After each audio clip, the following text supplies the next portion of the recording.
hoxe logo, que estamos facendo aquí en Santiago? Pois estamos en Santiago de Arriba, unha parroquia de Chantada, unha aldea chantada, que está se celebrando o Domingo Corredoiro. É o segundo domingo da festa do Entroido.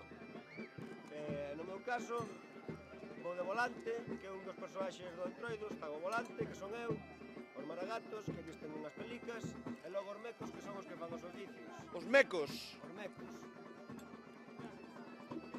No meu caso, que son o volante, levo un correón de campanillas que se recollen pola contorna e as aldeas das parroquias limítrofes. Bueno, incluso se ten chegado a aldeas de Ourense, chegando a Oseira.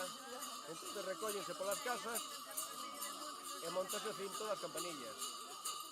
Para montalas, montanse por parexas de machos e femias. Entón temos o macho e a femia. E a seguir, macho e a femia. E que número total ten que haber, Lois? Pois ronda entre as 25 e 26 campanillas. Este ten 25, se non me equivoco, 26. Hai algunhas de 22 tamén, algúns correos de 22, algunhas de 20. Por rapaces, por vanselle montando en función tamén da idade que teñen eles. E o cinto chámase? O cinto chámase correón. O correón. Pode dar unha volta para que vexa?